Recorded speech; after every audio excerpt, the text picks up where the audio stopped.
What's up, guys? So this is Cam here, coming up from, Vancouver, Washington to Vancouver, BC. Yeah. Hanging out with Spenny and Alex, and finally made the great pilgrimage, as it were. The crypto capital here in Vancouver. Yeah, exactly. Yeah, so we're the Crypto Kings. Cam, of course, has some pretty serious day jobs. I don't know if you want to mention those off the top, or... Yeah, so I work in IT security. I'm the Director of Security Architecture for the West at Versec. Of course, you also work on the Crypto Kings team here with us. We're doing Correct. a talk at the conference this week. That's tomorrow. Spencer here is our CTO. He's the head of operations. He takes care of most of the technical stuff. And then I am Alex. You guys know me from all the YouTube videos and, of course, all these podcasts. Today, we're doing a two-part series. We're first going to be talking about what does it mean if Craig Wright is the creator of Bitcoin. What does that mean?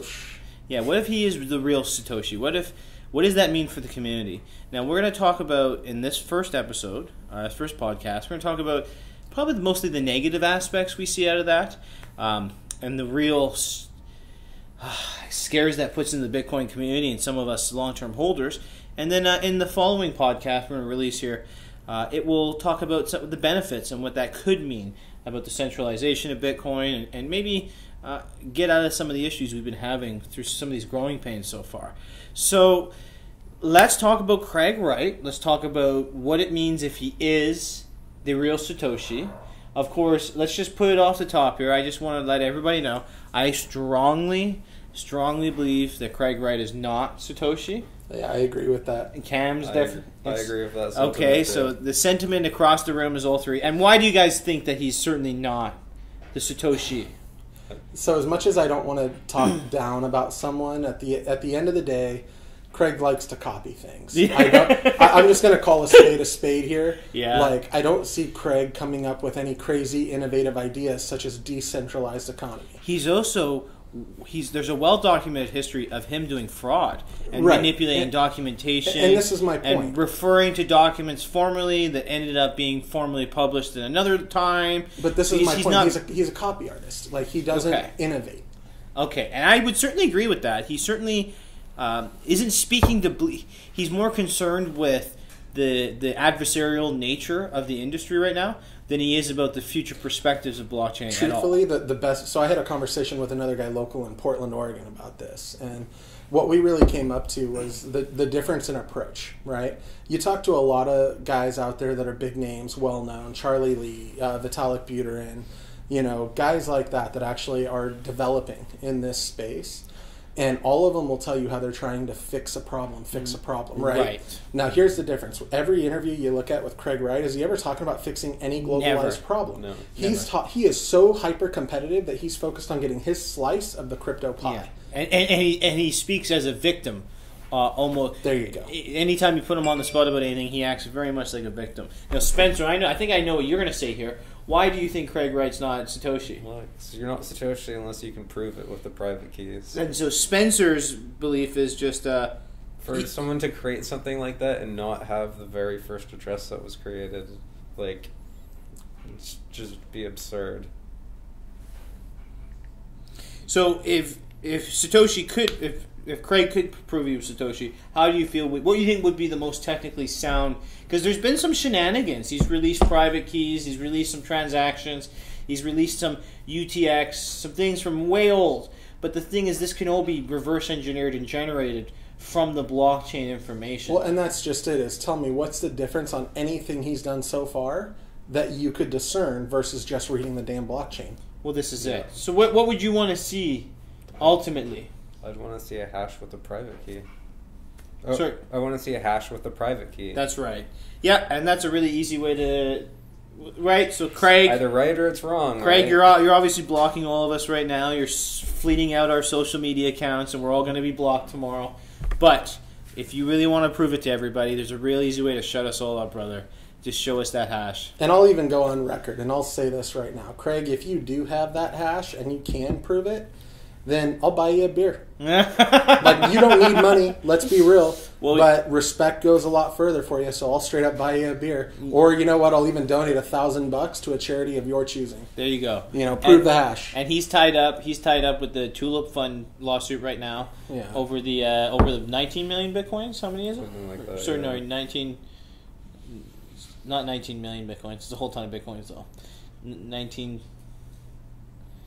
Works out to be about 29 million, I think, is what they're suggesting at today's rates. So now the scary part is that we do have to acknowledge that Craig was there initially. Yeah. He was one of the first people to receive a transaction from Satoshi. He was in the email thread. He was in the chat groups. He was in the Cash App biosphere before this all happened. Now, he's also very closely connected to a lot of the OGs in the space, and he also is arguably one of the people who are still around and has been around the longest. We could talk about a few different people, but we'll focus on Craig today. What would it mean if Craig ends up... What if he's being coy here? What if he was waiting for this lawsuit? Because his point about the lawsuit right now is he's under oath. And if he lies in these lawsuits, he can be criminally charged. Sure. So he's suggesting that because of this, because he's willing to stand in court and claim that he is Satoshi and claim that those are his Bitcoins, that we should take his word for it. But let's say he's holding a bazooka in his back pocket. Let's say he actually has the ability. Incompetence is certainly something that could come into play here. Under expectation, if you didn't assume, nobody ever assumed Bitcoin was going to go over $1, let alone to $20,000. Nobody in their wildest dreams, in any of those conversations or threads, there was speculation, sure, but no one believed going into this. And if they did, the mining and the hoarding and the amount of OGs would be a lot larger, and they would hold a lot larger share of the original coins. Because everybody would have took a smarter approach if they thought this was coming. Is what I mean. Yes and no. I could also look at it as a content creator myself that, hey, I maybe don't want to do the equivalent of a pre-mine. I want to let it grow organically, and that's part of the proof of concept. But honestly, I don't think we're ever going to know until we can talk to whoever the real Satoshi really is. Because I could almost see it as a double proof of concept here, where we had the economic and the technology side, but then we also had the social impact side. Huge impact. Right? And I have to believe that somebody who's thinking on these terms and at these levels is considering those other angles. For that not to be the case would be the fluke of flukes. And it doesn't seem that that's Craig's narrative these days by any means. And that's what also goes back to, I don't think Craig's the real Satoshi. Right. But let's say for a minute, let's say that at the case, he comes out with unquestionable evidence, unrefutable, unarguable, cannot be disproven, okay? Sure. May not be what some of the technical guys are looking for, but let's say that it's good enough, okay? Craig Wright is Satoshi. Now, what does that do to the sentiment? What does that do to the Bitcoin community? What does that do to the holders? What does that do to you, Spencer? So you hold Bitcoins. We're heavily invested in this industry. A lot of our daily income comes through the blockchain at large. We're going long on Ethereum and probably Bitcoin more than anything else. You agree? Yep. So let's get your perspective on this first as an individual, and then what you think it would do at large. What would that mean to you if Craig Wright ends up being confirmed Satoshi? It would be extremely surprising. Like, I don't know. I don't know if it would affect me on a day-to-day, but I could see it having an effect on the markets, fracturing. It's I'd say the community is probably already fractured. There are a lot of people that think he is, and a lot of people that think he isn't. So it's... Do you think that would hurt? So for you, would that cause you to want to be less involved with Bitcoin or more involved with Bitcoin? Would that cause you to then heed his message and move over into Satoshi vision? Or would you continue to hold Bitcoin as an OG? We're saying today, it's confirmed, Craig Wright is Satoshi. What do you do to your portfolio? What changes with your personal perspectives in this space? I don't know, it maybe gives him a bit more credence when he comes out with claims like he can disprove Monero's privacy and stuff like that, but I don't know. I think Bitcoin's bigger than Craig Wright. You think it's bigger than Craig right now? Bigger than Satoshi. It's bigger than Satoshi, yeah. Satoshi is almost a religious figure. Yeah. He's almost a deity. He's almost thought to be kind of almost a urban legend. I mean, people have speculated he's an AI.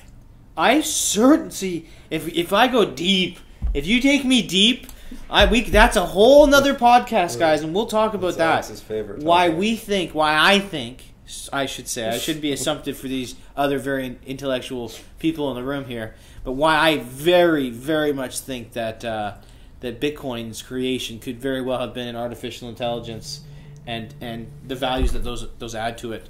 Now, so Cam, what do you think if it is in fact Craig Wright? What would that change for you? And then you guys talk about market perspective. Yeah, so if Craig Wright worked out to be actual Satoshi, that would change things semi-significantly for me.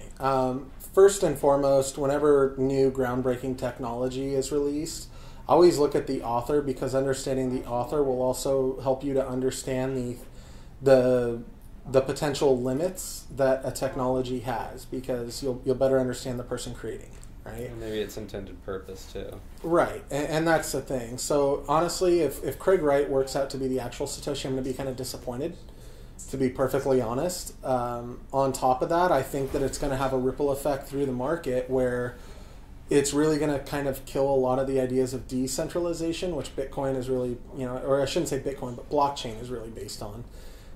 Because even right now, I mean, we're seeing situations where large corporate entities are starting to release coins and tokens. I mean, we look at the JP Morgan situation where, 4 years ago, oh, Bitcoin's a scam, it'll never go anywhere. 2 years ago, yeah, there might be something there, and we're setting up investment funds too. Hey, look, guys, we're releasing a coin, right? So I really think that we almost are at a point where we have to almost disconnect the idea of cryptocurrencies from blockchain in general, because we're seeing that a lot of people really like the value of having a digital currency, whether it's centralized or decentralized. Case in point, I mean, we look at things like Ripple, right? Yeah. There's a lot of support for some of those coins, and depending on what it's backed by, that could make a big difference, for a lot of players in the space. I know me personally, I mean, if Craig Wright comes out to be the real Satoshi and everything, then it's really going to make me kind of probably shift into more privacy-focused coins, because I'm going to want less of that central authority watching everything. I'm going to want less of, that quote-unquote opportunity for meddling, right? I mean, one of the whole reasons I got into Bitcoin was, the financial collapse in 2008. Banks, large corporate entities, they got bailed out. Us people down in the quote-unquote trenches, we didn't get bailed out, and I feel like there's something fundamentally wrong there when governments are bailing out corporations versus bailing out people. So the very nature of a decentralized currency is highly appealing to me, and I know a lot of people are like me that got into crypto for that reason.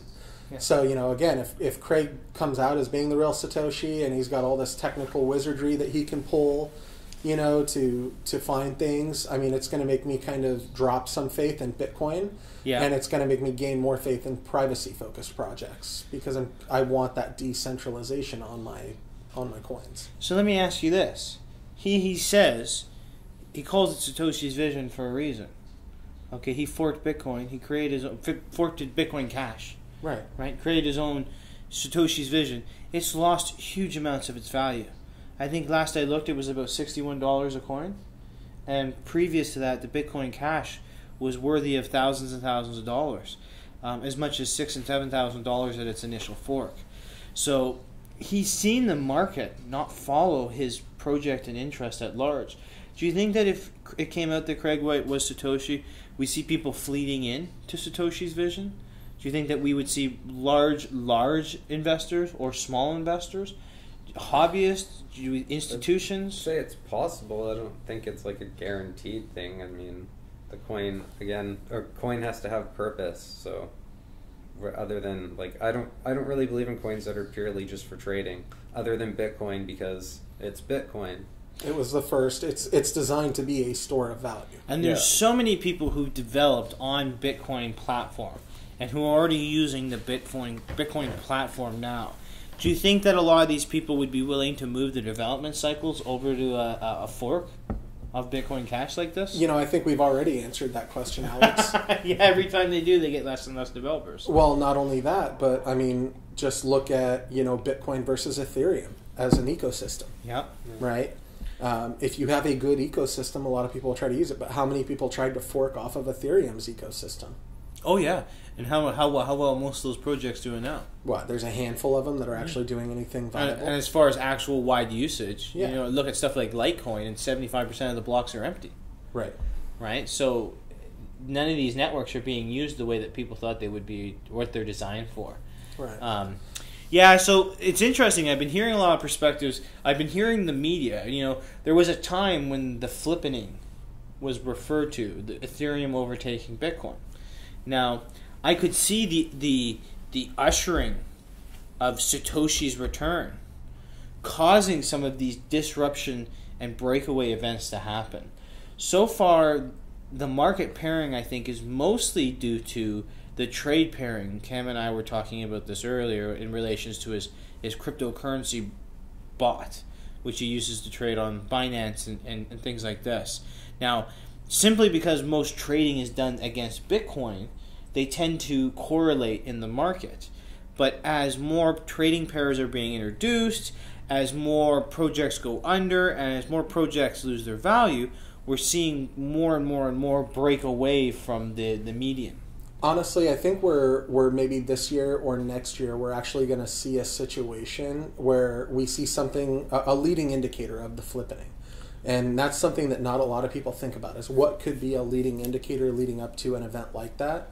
And I think a lot of people kind of discount Bitcoin's market dominance as an indicator. It does 300% on a regular basis. Well, even more than that. Its deviations are 1/3, whereas Bitcoin's are 10 to 15%. Well, and not only that, but the other thing I'm really talking about is, you look at how much of the global overall cryptocurrency market is in Bitcoin, and it's still 51%. Yes. I really think that you're going to see a quote-unquote flippening once Bitcoin gets down to sub 45% overall market dominance.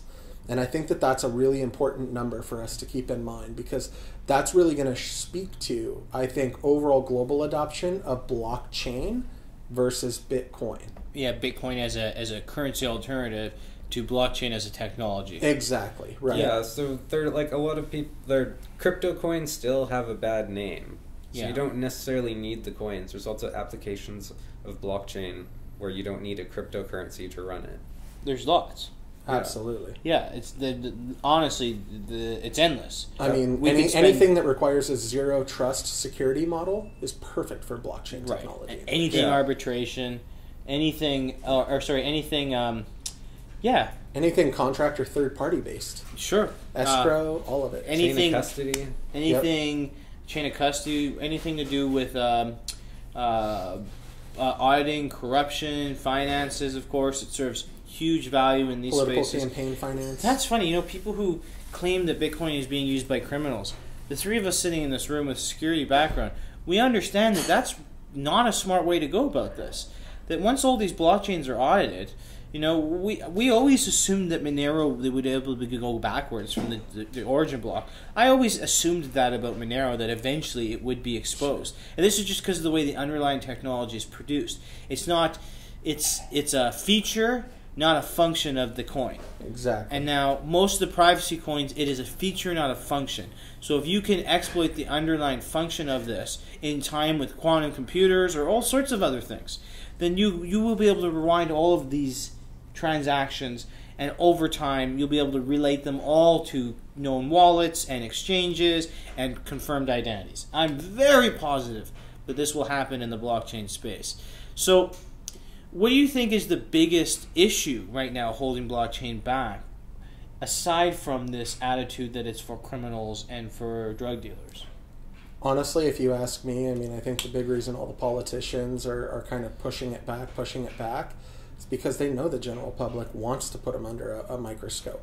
They don't want to be under a microscope because, honestly, what we're really talking about, asking the politicians to give up by putting all of this on a blockchain, is their case money, their control. Yeah. Even worse than their fund money. We are literally asking these politicians, these world leaders, to give up control. And to people who seek out control and try to lead, like, you're basically asking them to go against a core fundamental personality trait. Yeah. Yeah. So do you think Satoshi's vision, if Craig Wright is Satoshi and it's confirmed, do you think Satoshi's vision will surge in value? Let's make that as simple as possible. I think initially, yes. But again, it's going to come back to the same problem that a lot of other projects have today, which is, what problem are you trying to solve by doing it differently than Bitcoin? And there's so many cool coin projects out there that have an underlying technology and layer. Layer 2 solutions, yeah. Right. But the problem is that they don't talk about what is the value, what is the impact to their core users. That impact piece is really, I think, more than anything, what's holding back a lot of blockchain tech. Because I'll be honest, I had a conversation last week at RSA down in San Francisco, and a guy straight up told me, like, why would I want to use a blockchain when I could use an Excel spreadsheet? Right? And for 9 out of 10 use cases, he's right. Unless I go in and play with that spreadsheet. Well, and that's just it. And that was back to my point earlier of, anytime you need a zero trust model, that's when blockchain becomes valuable. Yeah.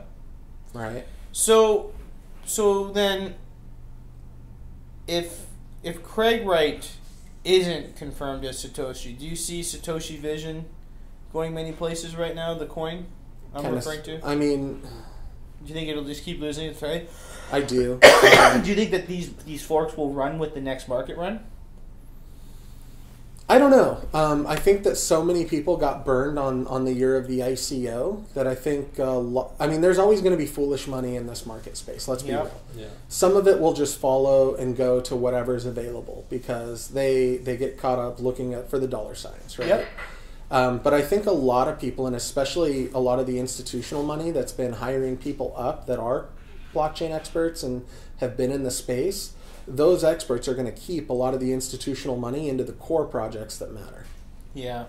And that's really why, we're past that point of living in the shadows completely. We're right on that border now where we've really only got 1 or 2 more big ups before this thing is mass market adoption. All the companies are finally acknowledging that they're all heavily involved in the space, right? Everyone is now. The banks have been working on asset management solutions and private key management solutions for the better part of a year now. Yep. And they're now just starting to talk about at the conferences and the summits that they're moving towards this. JP Morgan has been talking about this for a very long time behind closed doors. Now they're taking it public. I think, but I don't think it's a play for actual JP Coin. I think it's a play for the media of it. I think they're playing for market share. They're just playing for market share. And they're just, look at us, we're involved. Look at us, we're involved. And it's really what it seems to me like a lot of these institutions are doing right now. Look at us, we're involved. We're not using the blockchain for anything yet. We just have a development team and development cycle. Look, we're involved. I am going to make a statement here, and I know it's not necessarily popular opinion. Okay. But as much as I hate the ideas of centralized crypto, if JP Coin does actually come out, even if it's a copy of a copy, if it causes mass market adoption, it served its purpose. And I know a lot of people don't like that stance.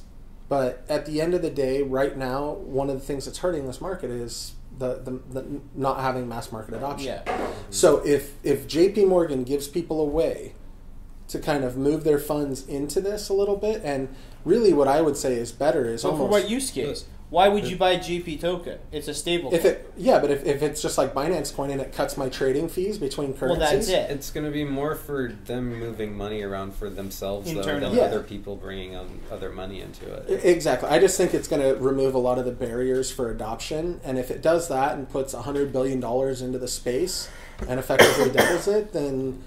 okay, that gets people in, and that doesn't mean, you and I both know, that doesn't mean everybody's going to stay on JP Coin. They're going to go through it just like they do Coinbase or something else because they have to. So MasterCard uses Ripple for transactions between, or XRP I should say. Sure. between the UK and the US. So if you use an American credit card in the UK, it's transferred through XRP right now.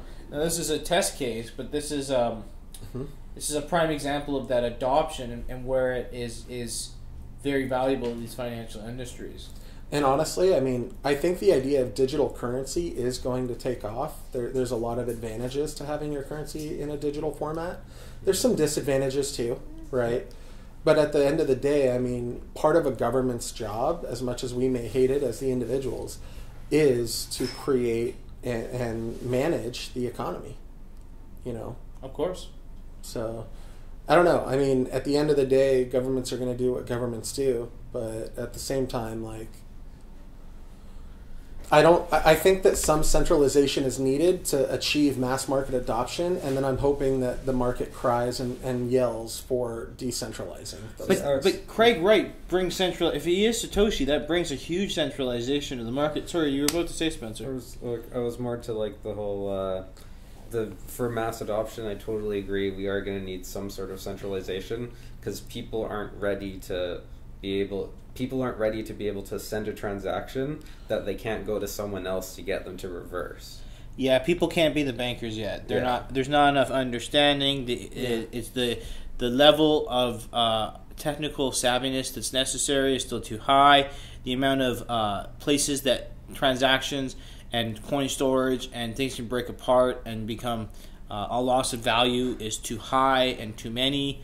But this is all the graphical interfaces, the asset management, the hardware wallets, the funds. All these things are trying to come up with solutions for that. So I think that we will adapt through this difficulty without a doubt. I think that eventually it'll be as easy as your thumbprint and your picture, and doing it at your home location. Biometric meaning geometric or geolocation. Yeah, I think we will see several layers of these because the different technologies that are even just built into the phones now are what we will exceed what was used on military nuclear silos even 15, 20 years ago. So it's the biometrics, the face scanning, the optic sensors, the thumbprints, Okay, so I can definitely say that if Craig Wright is found to be is proven to be the real Satoshi, it will really dishearten me. It will really cause me to spend a couple of nights staring at my Bitcoin bag.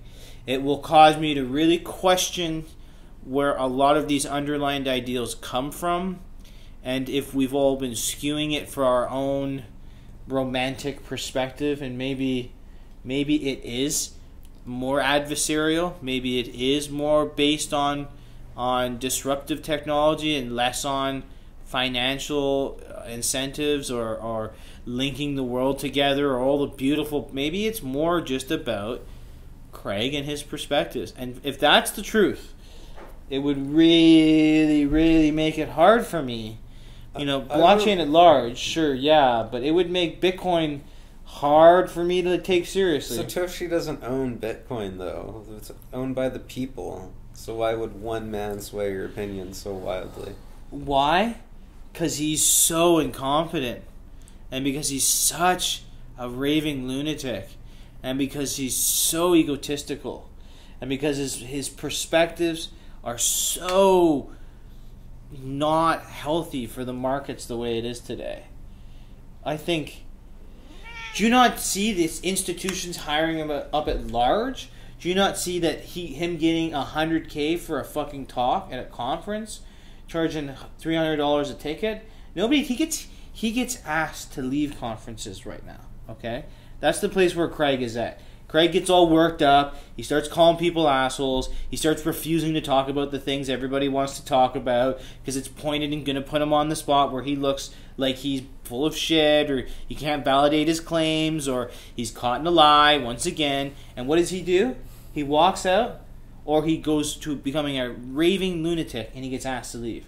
And this has happened several times. If it's proven that he's the real Satoshi, don't you just see that whole narrative flipping from people outside the space? It doesn't have to. It won't be about us. It won't be about enthusiasts or hobbyists or developers. It'll be It'll be look how unhinged the creator of Bitcoin is. Well, no, that's certainly a perspective that people will run with. But the media will just think about the title, think about the clickbait. The creator of Bitcoin is found. How many people are going to line up for interviews with him? How many people are going to want to be the first to the news? How many people will pay hundreds of thousands of dollars for an exclusive? Millions, for sure. For sure, millions. That's a $2 million exclusive, getting the exclusive interview with Satoshi after he's been outed. And the joke is the day before they could have got him on there for free. He would have cleared his schedule to be a talking head on CNN. So, wow. Just when you think of it this way, the paradigm shift it would cause, even just in his own life, in a single day.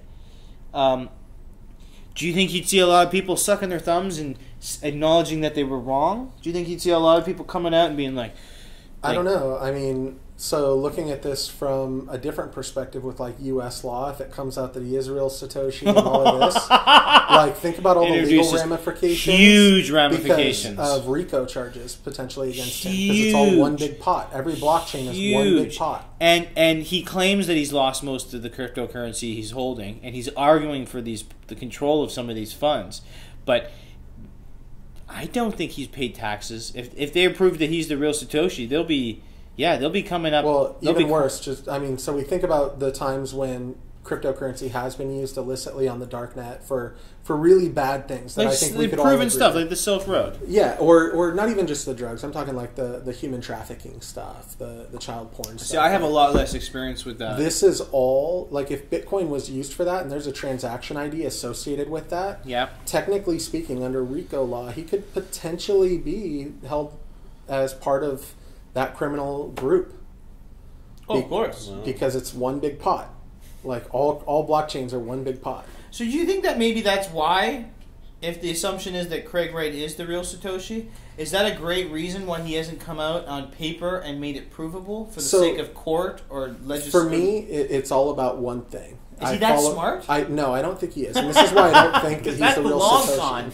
That's really smart. Yeah. Right. Saying that you are but never proving it on paper, that's mafioso mentality. That's really I gotta be honest. Stuff. If I was the real Satoshi, and I'm not that smart, guys. I'm a creative individual, but not that creative. Yeah. Right? Now, that all being said, I had to think, if I was in Satoshi's shoes right now, I would never, ever, ever out myself. No, it's so dangerous. Yeah. It is. I mean, if he's not been offed already, there's more than a few groups that would love this all to go fall apart. Exactly. And think about this. I mean, think about the groups out there that would just want to off you just for the sake of or hold you hostage. Or hold you hostage, right? Yeah. And it's like, I don't know. I think Satoshi's a person, and I'm hoping that the person that was smart enough to create Bitcoin is also smart enough to enjoy their life as a quote-unquote nobody and release this purely as a pseudonym. Because otherwise that person's never going to lead a normal, enjoyable life. Now, if you were Satoshi and you saw people misusing it and you saw errors, like Craig Wright Satoshi came out a couple times and fixed huge errors. Back in, was it 2012, he fixed one of the really big issues on the forum. Mm-hmm. And it was to do with people were able to do replay attacks. Right? And he corrected it. There was a single transaction that people noticed 30 minutes after it happened, and it was to the tune of 70,000 bitcoins or something. It was essentially a replay attack. Right. And so he came out after he had gone underground and released a software fix for this almost immediately. And now this has happened on 2 or 3 different occasions. What do you think? So the block, Craig Wright claims he's Satoshi, and he claimed he forked Bitcoin to solve the block size issue. Basically, they took the Bitcoin block from 1 megabyte to 2 megabytes.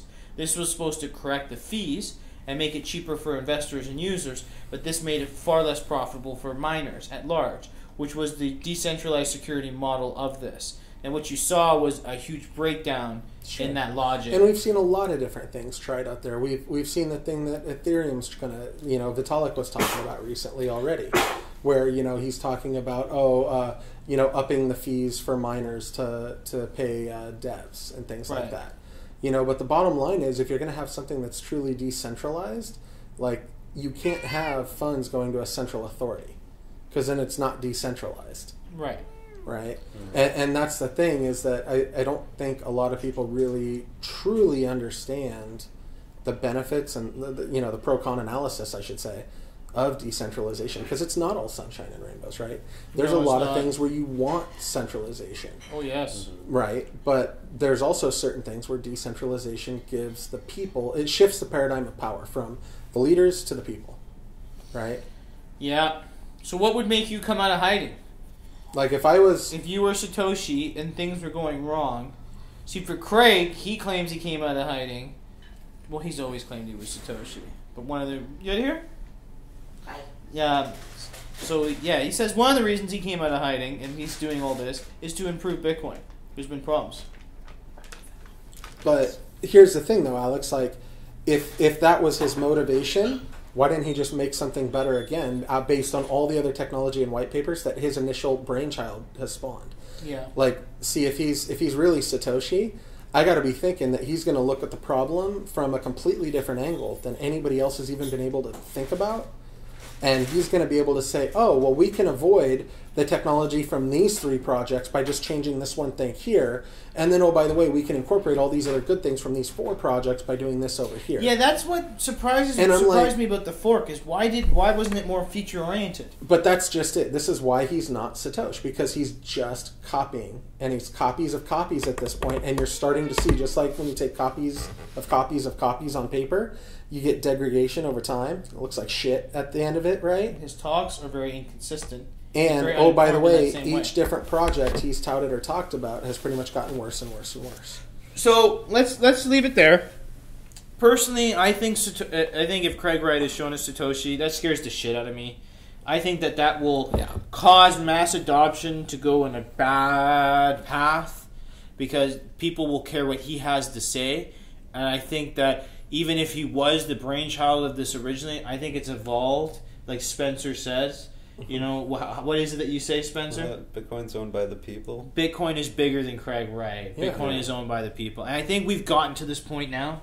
I think that a single person coming out as Satoshi, I think we have overcome the failure procedure that could come from this. I think we've avoided the catastrophic failure or the centralized control or the single party voting aspect. Now, I will say this. I strongly believe in the space that we will see what I'm considering oracles, like the Greeks used to have. The Romans and the Greeks, they had oracles, these girls. They get them all high on drugs, get them all tripped out, and when there was political indecisiveness, when they were unable to come to terms with government decisions, political decisions, social decisions, they would take these issues to the priest, who would then go and interface with these oracles. And they had the final word. In a way, they had the highest opinion, the highest code, the highest confirmation in the land. They had a more definitive, much like arbitration or a judge or other things that we have today. They get the final say. Once it goes to the oracle, it is the oracle's decision. Okay?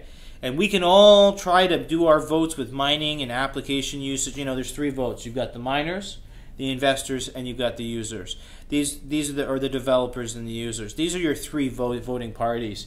And I think I think there will be stuff that we need to take to oracles. And these will be things like blockchain hacks, 51% attacks, replay attacks, all sorts of things of this nature. I could see Craig Wright, Satoshi or not, being one of these oracles. I could see people like Vitalik and Craig Wright, and there's a few other I can think of, where we might give them the ultimate authority to be the architect of these blockchains. Well, I mean, we do it with ICANN on the internet. We're going to need some way to fix a mass problem. Right. That's exactly right. And so I think that of the top 10 people I think Craig Wright would be top 5 for people that would be chosen to sit on these advisory or finality positions. Do you guys have any perspectives about that? Do you see oracles taking over the space in this sense? Yeah, I see whatever we end up calling them, oracles or the supreme, authority, or whatever. I mean, I definitely think we're going to need something along those lines. But the problem is, again, whenever we apply any kind of a central authority to a decentralized model, I mean, it's a potential avenue for corruption. So I'm not saying that we need to not do that. I'm saying we need to be careful and put in checks and balances, much like we have in government. Yeah, to do regulation is definitely necessary for the mass adoption in this space. There's far too much price manipulation and wash trading going on in exchanges, and the adversarial nature of Bitcoin.com and other websites like this, which are not as forward with their practices as we would like. So that's where we're going to leave it now. Please tune into our next podcast where we're going to talk about the benefits of having Craig Wright come out as Satoshi and what kind of positivity that could lead to the industry and mass adoption, and maybe accelerate some of the growth we've been looking for here in this bear market. Okay, so this is Alex from Crypto Kings, Spencer from Crypto Kings, and Cameron from Crypto Kings. And stay tuned for the next one. Oh, and we're going to talk AI. We're doing that podcast, guys. Don't think we're not. Calm down. It's the robots, I tell you. It's the robots. It's got to be the robot.